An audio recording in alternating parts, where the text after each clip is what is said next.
Hello.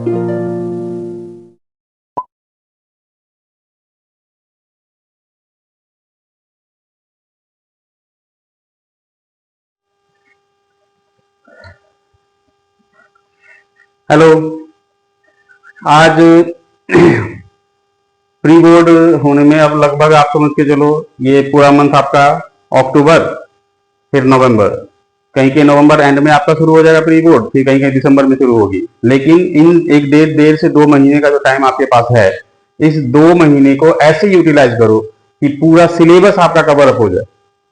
Math में chapter 1 से लेके चैप्टर 13-14 जो लास्ट आपका प्रोबेबिलिटी तक है वो कंप्लीट करो। साइंस में भी ऐसे ही फिजिक्स केमिस्ट्री बायो के अलग अलग सेगमेंट बना के टाइमिंग अलग अलग रखो आप। और संयोग से इस मंथ में आपको जो छुट्टियां काफी सारी मिलने वाली है, सैटरडे संडे की तो होती ही होती है, प्लस में हमारी जो कुछ फेस्टिवल्स है उसमें भी कई सारी छुट्टियां होने वाली। तो उम्मीद है कि इस जो हॉलीडेज आपको मिलने वाली है उसका यूटिलाइजेशन आप अच्छे से करोगे। और एक एक चैप्टर का एक एक क्वेश्चन जो एनसीईआरटी बुक में है वो, प्लस जो एक्स्ट्रा बुक है आपके पास अवेलेबल जो भी हो आपके पास उससे करो। हालांकि मैंने एक शॉर्ट में बता भी रखा है कि आपके लिए कौन कौन से बुक्स ज्यादा बेहतर है। आप चाहो तो उसके अलावा कोई भी और भी बुक ले सकते हो, बहुत सारे बुक्स है वो उपलब्ध है मार्केट में। तो आज मैं अब कोशिश करूंगा कि आपका सिलेबस इस अक्टूबर के एंड तक मैक्सिमम 15 नवंबर तक पूरी सिलेबस करा दूं, क्योंकि मेरा जो ये चैनल स्टार्ट हुआ है एडो मेंटर बाय पवन सर, ये थोड़ा डिले जुलाई में स्टार्ट हुई था, 10 जुलाई के आसपास, तो हमारे पास ज्यादा टाइम मिल नहीं पाया। लेकिन अब मैं कोशिश करूंगा कि अगले 15 नवंबर तक आपके सारे सिलेबस को कवर अप कर दूं। देखते ट्राई करते हैं। मैथ में तो मैंने कई सारे चैप्टर्स आपका कर भी दिया है। फर्स्ट चैप्टर हो गया, second chapter, third chapter, fourth chapter, उसके बाद आपका 6 चैप्टर ट्राइंगल हो चुका है। आज मैं जो चैप्टर चुना है मैंने उसमें 8 मैंने ट्रिगोनोमेट्री भी करा, रेशियो वाला। आज मैंने ट्रिगोनोमेट्री का सेकंड पार्ट, जो चैप्टर का नाम है एप्लीकेशन ऑफ ट्रिगो, पहले उसका नाम था हाइट एंड डिस्टेंस, अभी भी कई सारे बुक में उसका नाम हाइट एंड डिस्टेंस ही होता है। तो अब आज हम उसको शुरू कर रहे हैं। चैप्टर का नाम आपका है एप्लीकेशन ऑफ ट्रिगो, या इसी का एक और नाम है हाइट एंड डिस्टेंस, ये भी इसी का नाम है। और कई सारे बुक में आर एस अग्रवाल वगैरह में अभी भी इसका नाम हाइट एंड डिस्टेंस ही दिया गया है। इसमें आपको जो याद रखने वाली चीजें हैं, जिस चीज का इस्तेमाल इस चैप्टर में होगा, वो ट्राइगोनोमेट्रिक रेशियो चैप्टर 8 आपने पढ़ा उसी से रिलेटेड है। जिसमें आपको रखना है याद साइन थीटा की वैल्यू परपेंडिकुलर अपॉन में हाइपो, कॉस थीटा की वैल्यू बेस अपॉन में हाइपो, टेन थीटा की वैल्यू परपेंडिकुलर अपॉन में बेस। ये तीन तो आपको रेशियो वाला याद रखना है। दूसरा 30 डिग्री की वैल्यू, 60 डिग्री की, 45 डिग्री की वैल्यू एंड 60 डिग्री की वैल्यू, ये तीन वैल्यू याद रखना है। साइन 30 डिग्री की वैल्यू थी 1/2, 45 की 1/√2 और 60 की √3/2। कॉस की थी 30 डिग्री में √3/2, ये तो 1/√2 ही था, और इसका था 1/2। 10 में था 1/√3, ये था 1 और ये था √3। ये तो ट्रिगोनोमेट्री वाला याद रखना है। प्लस इसमें जो यूज होगा, क्योंकि हर जो प्रॉब्लम है इसमें क्वेश्चन जितने भी सब में डायग्राम बनना जरूरी है, विदाउट डायग्राम आप सॉल्व नहीं कर पाओगे। तो अब आपको क्या करना रहेगा, इसमें क्या क्या ध्यान रखना है। एक होगा एंगल ऑफ एलिवेशन, मतलब आप किसी टावर के ऊपर खड़े हो और वहां से ग्राउंड पे रखी किसी भी चीज को, कोई बाइक है, कोई पर्सन है, कोई डॉग है, कोई कार है, या कुछ भी है, उस ऑब्जेक्ट को यहां से देख रहे हो, तो एंगल ऑफ एलिवेशन आपका ये दिया हुआ रहेगा। इसको बोलेंगे एंगल ऑफ एलिवेशन, जो ग्राउंड के साथ बनता है। एक पढ़ना है एंगल ऑफ डिप्रेशन। इस एंगल ऑफ डिप्रेशन का मतलब हुआ कि आप जमीन पे खड़े हो और ग्राउंड के ऊपर, या ग्राउंड से टॉप से, आप टावर के टॉप से जमीन को देख रहे हो, या जमीन से यहाँ खड़े देख रहे हो, तो एंगल ऑफ डिप्रेशन आपका यहाँ पे बनेगा। और जो ये बनेगा वही एंगल आपका ये भी होगा, क्योंकि ऑल्टरनेट एंगल हमेशा सेम होता है। सेम सेम होने के कारण ये थीटा है तो ये भी थीटा होगा, और ये हमारा एंगल ऑफ एलिवेशन तो ग्राउंड के साथ ही बनेगा। तो इस चैप्टर में इतनी चीजों की रिक्वायरमेंट है, ये याद रखना है। साइन कॉस टेन का ये परपेंडिकुलर हाइपो करेलेशन, और बेस का ऐसे 30 से 45 और 60 डिग्री की वैल्यूज, और ये angle of elevation, angle of depression. अब हम आते हैं क्वेश्चन सॉल्यूशन पे, कैसे इसको सॉल्व करेंगे। मैं एक एग्जांपल से आपको समझाता हूं।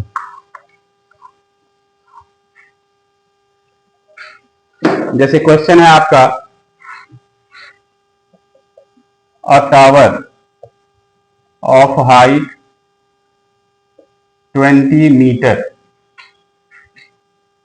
a person standing on the top and see a car on the ground with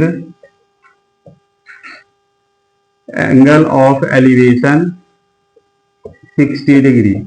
Find the distance of the car from the tower, from the foot of the tower. हमें ये question है कि एक tower, अब statement के according आप diagram बनाते चलो। एक टावर है जो कि 20 मीटर हाइट की, टावर को मान लो ए बी हमारा टावर है, तो यहां लिख के जाना साथ साथ में, let A B equal to 20 metre tall tower. Okay, अब कहा है एक कार है ग्राउंड पे, मान लीजिए कार यहां सी पॉइंट पे, जिसका एंगल ऑफ एलिवेशन, एलिवेशन मतलब ग्राउंड के साथ का एंगल है 60 डिग्री। हमें कहा गया है C is a car, C point पे हमारा कार है, with angle of elevation 60 degree. अब हमें क्या फाइंड करना है, क्या लिखा है यहां पे, distance of the car from the foot of the tower. Tower का फुट कहां है, यहां है, यहां से कार का डिस्टेंस कितना है, मतलब ये हमें निकालना है। इसको मान लो एक्स, हमने क्या किया, distance of the car from the foot of the tower हमने क्या मान लिया, एक्स मीटर है वो। Let distance of the car equal to x metre. अब हमारे पास है क्या, परपेंडिकुलर है और बेस है, इन्हीं दोनों का चाहिए हमें, तो हाइपोथेसिस कोई लेना देना भी है नहीं, तो हम परपेंडिकुलर और बेस वाला जो ट्रिग्नोमेट्रिक रेशियो था जो कि है tan थीटा, tan थीटा क्या था, परपेंडिकुलर अपॉन में बेस, तो थीटा हमारे पास क्या है 60 डिग्री, तो tan 60 डिग्री, परपेंडिकुलर है हमारा ए बी और बेस है हमारा ए सी। tan 60 होता है √3, ए बी है 20 अपॉन में ए सी है x, तो x इक्वल टू क्या हो गया 20 अपॉन में √3। तो हमेशा ध्यान रखिए कि जो √3 है वो हमेशा रेशनलाइज मिल जाएगा, क्योंकि डिनोमिनेटर कभी भी रूट में नहीं छोड़ा जाता। तो हमें क्या करना होगा, √3 से ऊपर नीचे मल्टीप्लाई, दैट इज 20 √3/3, ये आ गया 6.66 करके आएगा मीटर। आप इसको यहां भी छोड़ सकते हो, ये भी निकाल सकते हो। यही हमारा distance of the car from the tower हो गया। ये हमारी जो डिस्टेंस है वो 6.66 मीटर √3 के साथ साथ आप चाहो, अगर क्वेश्चन में इंक्लूडेड हो कि √3 की वैल्यू 1.73 लेना है, तो हम यहाँ वैल्यू डाल के इसका मल्टीप्लाई कर लेंगे। अगर नहीं दे रखा तो आप यहाँ भी छोड़ सकते हो। तो ये तो हो गया एक नॉर्मल सा सिंपल सा क्वेश्चन। अब हम आते हैं थोड़े से अलग टाइप की, जैसे आपका एक क्वेश्चन हो, the height of a building is 20 √3 meter and a car is at 20 meter far from the foot of the tower. Find angle of elevation. ये भी क्वेश्चन आपका आ सकता है, 1 मार्कर में होता है। ये आपके पास क्या है वो ड्रॉ कर लो। ए बी मान लो आपका टावर बिल्डिंग है जिसकी हाइट है 20 √3 मीटर, ठीक है, और ये डिस्टेंस दी हुई है 20 मीटर।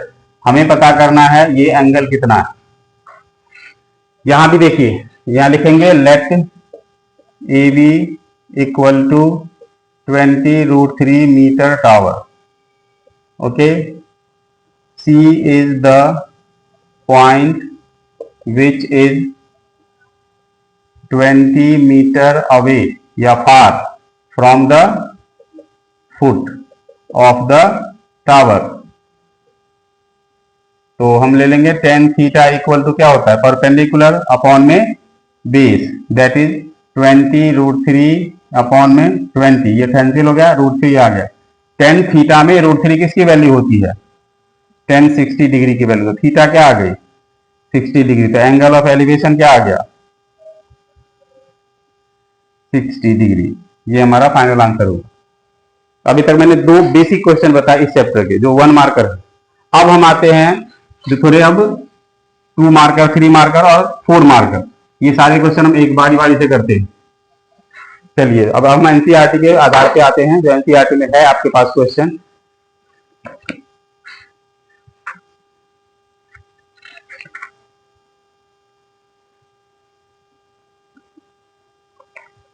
क्वेश्चन है आपका,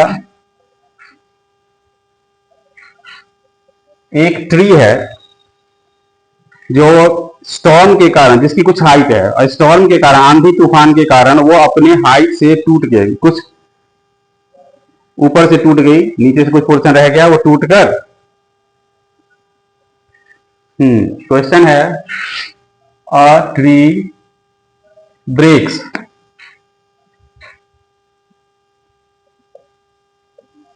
ब्रेक्स टू स्टॉर्म, आंधी के कारण टूट गई। And the broken part bend, and the broken part bend so that the top of the tree touches, so that the top of the tree touches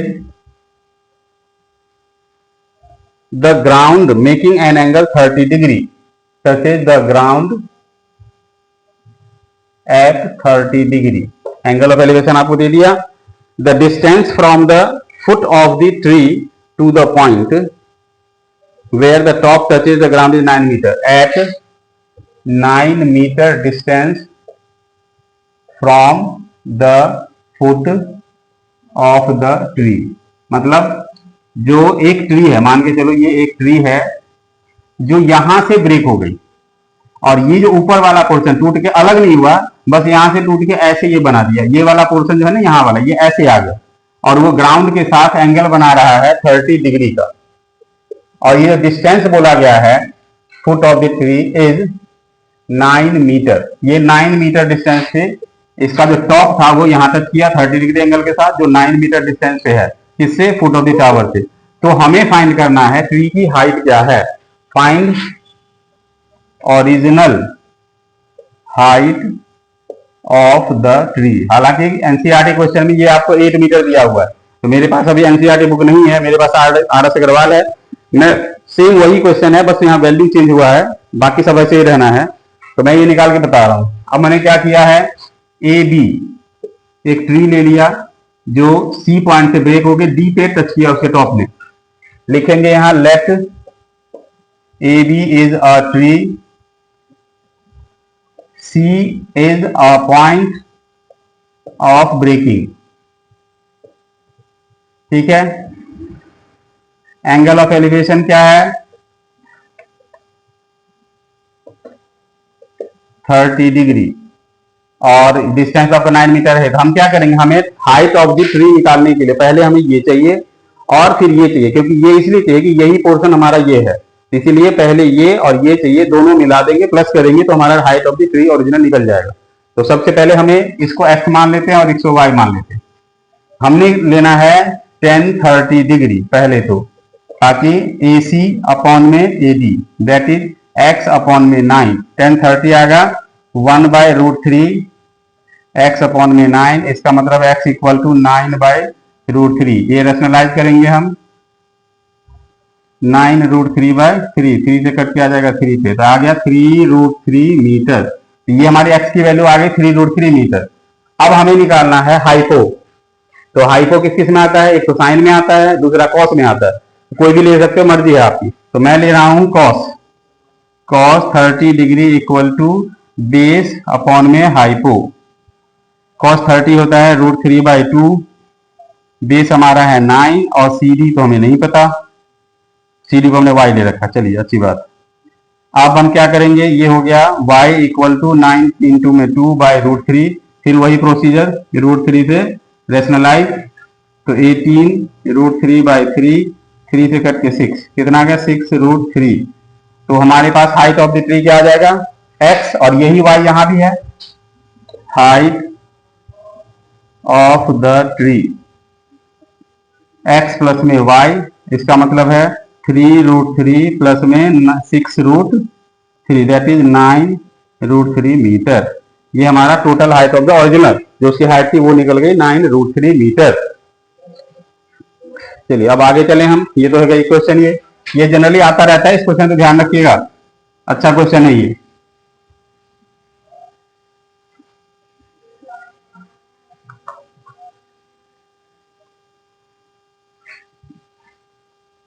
अगला question है आपके पास जो एनसीईआरटी बुक से ही रिलेटेड है।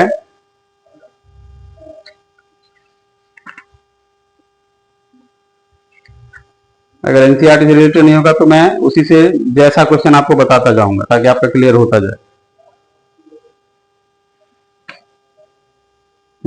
लैडर, एक ladder है, बांस की सीढ़ी होती है ना, या आजकल मेटल की मिलने लगी है, वो बांस की सीढ़ी एक दीवार के सहारे, एक दीवार है उसके सहारे आपने एक सीढ़ी लगाई है ऐसे, और एंगल ऑफ एलिवेशन है 30 डिग्री का इसके साथ, जिसमें दे रखा है लैडर का जो लेंथ है, नहीं लेदर का लेंथ हमें निकालना है, ये हमें निकालना है, ये लेंथ हमें दी हुई है 7.5 metre. Height of the wall क्या है, let A B equal to 7.5 metre tall wall, ये ए बी है, और लेडर को जो हमने दीवार के सहारे लगाया था एंगल ऑफ एलिवेशन 30 डिग्री का, तो find length of the ladder. इसमें देखिए लेंथ ऑफ द लेडर कैसे निकलेगा, tan थीटा, अगर हम 10 लेते हैं तो परपेंडिकुलर 20 हो जाएगा, 20 की हमें रिक्वायरमेंट है नहीं, हमें क्या करना है, चलिए हमें निकालना है हाइपो, जो ये हमारा लेंथ ऑफ द टावर जो ये लेडर है वो हमारा हाइपो है, तो हम क्या लेंगे, साइन ले लेते हैं, साइन 30 इक्वल टू होता है परपेंडिकुलर अपॉन में हाइपो, ये 1/2, ये हो गया 7.5 upon x, x equal to 7.5 into में 2 that is 15 metre. Height of the sorry length of the हमारा लेडर आ गया 15 मीटर का।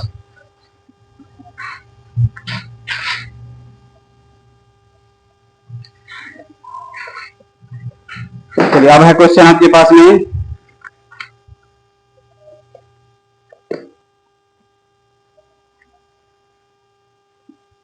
The shadow of the tower when the angle of elevation of the sun is 45 is found to be 40 meter longer than when the angle of elevation is 60 degree। Question है आपका, the shadow of the tower when the angle of elevation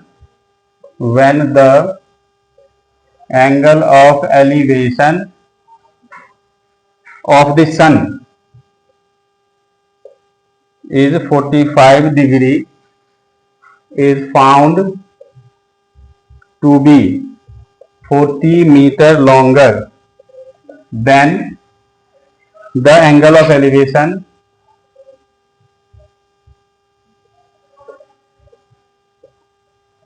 is 60 degree। Find the height of the tower। हमें question ये है, एक ये tower है जिस समय इसका एंगल ऑफ एलिवेशन 45 डिग्री है, सन का इसका शैडो का लेंथ, ये शैडो का लेंथ एक्स है, इससे 40 मीटर 40 मीटर ज्यादा, यानी कि ये 40 मीटर ज्यादा है जब सन का ऑल्टीट्यूड 60 डिग्री हो जाता है। यही बोला गया ना, एक बार देख लू मैं, the shadow of the tower when the angle of elevation is 45 degree is found to be 40 metre longer than the angle of elevation is 60 degree. जब 60 डिग्री है, ठीक है, उस समय से 40 ज्यादा है जब 45 डिग्री है। हमें निकालना हाइट ऑफ द टावर क्या है, आपसे बोला गया है, इसको डी ले लेते सही है, हमें बोला गया है कि एक टावर है जिसको मैंने h मीटर हाइट का मान लिया, जब एंगल ऑफ एलिवेशन 60 डिग्री होता है उस समय इसकी जो शेडो की लेंथ है वो x मीटर है, लेकिन जब एंगल ऑफ एलिवेशन आपका 45 कर दिया जाए तो शेडो का लेंथ 40 मीटर बढ़ जाता है। तो हाइट ऑफ द टावर क्या है, हम लिखेंगे let A B equal to H metre high tower. ठीक है, अब उत्तर डायग्राम के अनुसार हम क्या लेंगे, पहले C and D are point where the shadow of the length of the shadow shadow की लेंथ है x metre and x plus में 40 मीटर। हम क्या करेंगे, पहले इन ट्राइंगल ए बी सी ले लेते हैं। 10 60 डिग्री हो जाएगा, h अपॉन में x, परपेंडिकुलर अपॉन में बेस। 10 60 है √3, h हमारा है कुछ नहीं, x हमारा x ही रहेगा। ठीक है ना, तो इससे हमारे पास h क्या आ जाएगा, √3x।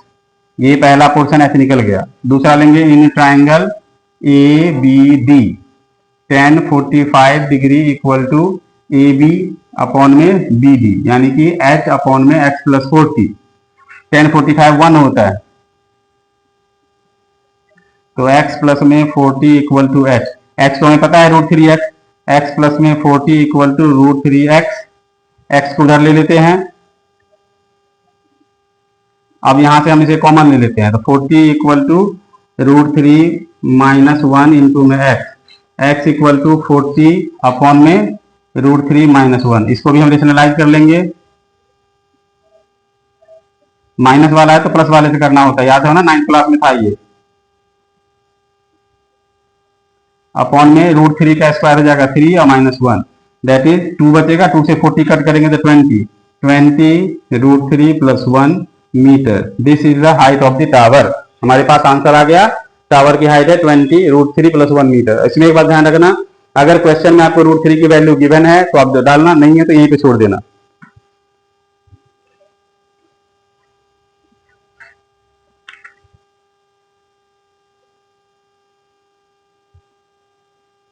चलिए, अब है आपके पास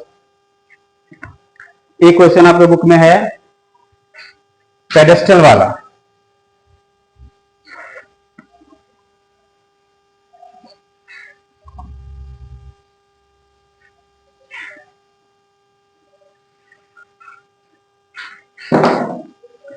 पेडेस्टल में है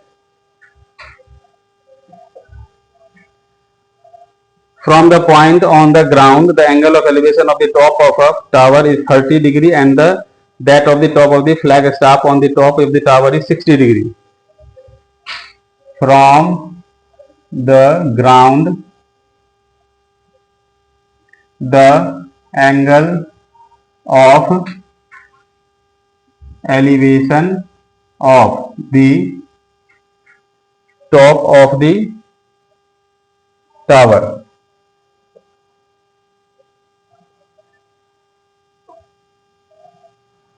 is 30 degree and a flag staff